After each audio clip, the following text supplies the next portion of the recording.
I think I mentioned everything. Yeah, and there is also, as I already mentioned, winning-losing condition and the internal conflict which makes game more engaging. But there are discussions if the game is needed to be obligatory with the winning-losing condition. So still there are discussions.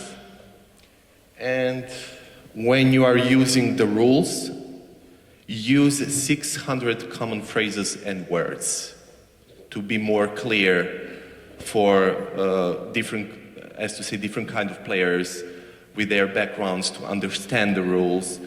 I know that you said that there is one game which with the rules which were not so clear, but it's also the problem of the translation when it's not in original language. So we need to take care about the translation and about the phrases, and if you are using some hard words, I don't know how much players will enjoy the game themselves. Any questions? Is this clear? What is going to be the first task before I'm starting to talk about board game development? It's not going to last for a long. It's going to be a much shorter presentation than the yesterday ones.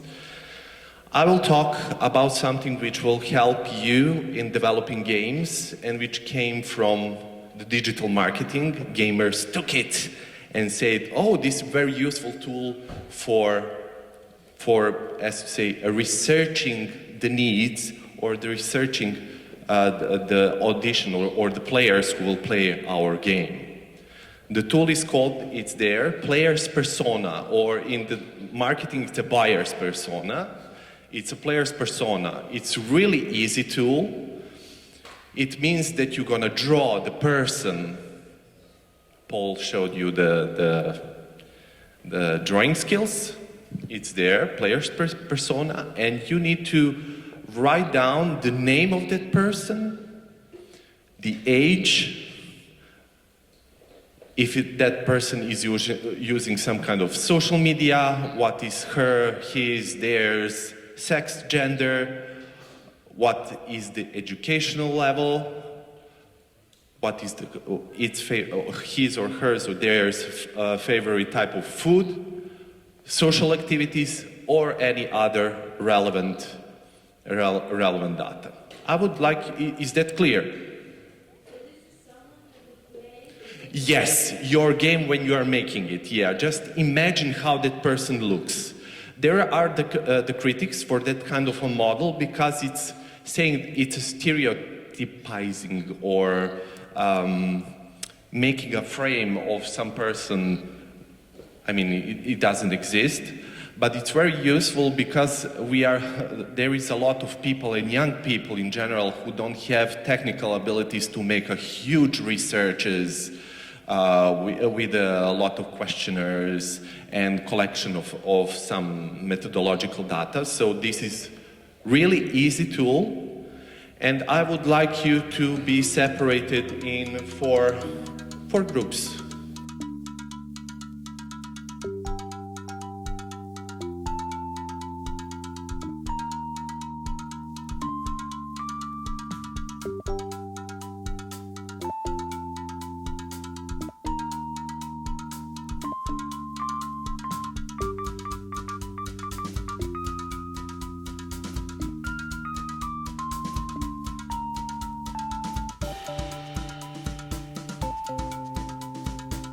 The play testing, it doesn't consider a part of the evaluation? It could be, but the evaluation part is, it's recommending to be separated because you need to have the playtesting clear, as to say, you need to leave the players to live the game, to completely enjoy, and after that you're gonna evaluate. Okay. In video games, they are combined, as to say. When they are playtesting, in the same time you're having like some kind of questionnaire or some kind of gathering data, but in board games, it's much better because not to ruin the player's enjoyment of the game, no matter of the bugs or the errors in the same time. So you can do it, you can merge it, But personally, from my experience, it's much better to separate those two. Even I know some companies, board game design companies, are using this kind. They are play testing, and after some time, 2 weeks mostly, up to 2 weeks, they're sending questionnaires. How was the feeling regarding the game? How was the looks? How was the playing experience? So yeah, you can do that. You can merge it, but mostly it's recommended to make some, as to say, break and to make the evaluation after the play testing. I have one more question. Yes. Because we created, let's say, this game. Mm-hmm. If we also try to evaluate our product, we are not very biased about it. So maybe it's better if we exclude our thoughts about how is the Yes. game and only include the ideas, the thoughts of others. Yes, it's recommending I heard my colleague that he is recommending for the start, if you want to play test a game, so you should start with your family, friends, and everything. I'm a little bit different. I would like to invite completely unknown people, so they can play test it, and I can hear, as to say, as much objective opinion as it could. But for me, it should the minimal, as to say, category is they need to have a willing or a need to play a game. If you have somebody who doesn't like games, so okay, why you should play test with that person? If you want to motivate it, it's okay. But for the first thing first, it needs to have a willing or a love for a game. Yeah.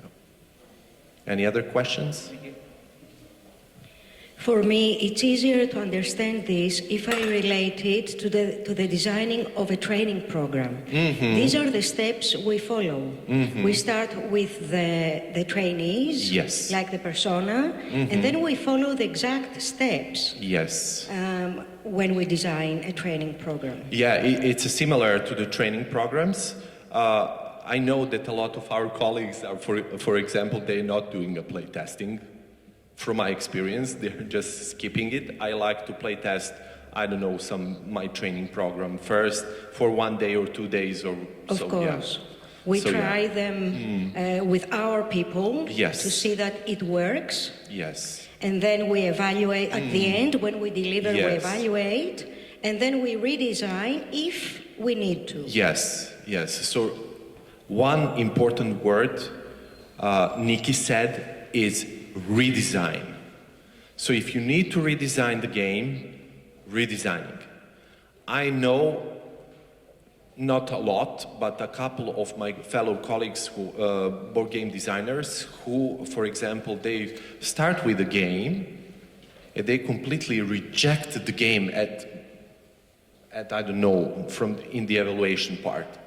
They said this is not working, this is not fun, this is not completing the aim, so we need to start from the scratch. So it's completely fine. Don't be demotivated if you are starting with the board game design process or board game development process. If you are going to go from the scratch, that's completely fine. Yeah. So it's a creative process. Thank you, Nikki. Concept. It's just, as to say, a description paper or the form with short explanation of the game. So what is the name of the game? The story behind and a look description. So it's not obligated for you to know the artistic part. You can do the sketches, but it's not obligated. You can put, I don't know what shades of colors you're gonna put or something like that to be playful, to be fun. What genre should be? Time needed for play? Age range, like in the player's persona? Description of the mechanics? And needed materials. Is this clear? Wouldn't you agree it would be an option to leave the name of the game in the end? It depends on you. I'm the one in my team, because I'm working with the two my fellow colleagues, board game designers. I'm the one who is starting with that first. And the other colleagues, one is starting at the last, because it's much easier for him when he visualizes the colors, the mechanics, and everything to put the name. It depends on you, so it's flexible. That's completely fine. I'm not sure how to pronounce the word. I mean, is it like mystery, or is it card game? No, game? a card game is a type of a game. The genre is like in the movies: horror, action, adventure, maybe action adventure, maybe adventure horror, maybe romantic, maybe sci-fi. That is a genre. A type of a game, we were talking about it yesterday. I can just repeat it because I know there is like a general one, which is depending on the interaction of the players. It's cooperative and competitive. So the cooperative one is when the players are playing against the game. So they need to win, I don't know, some kind of award, or to fight the obstacles or something like that. And competitive ones, they're just like winning awards against each other. And there is other types of a game which are based, for example, on the mechanics, on the materials, etc. It's like a card game, card building, deck building game. There is like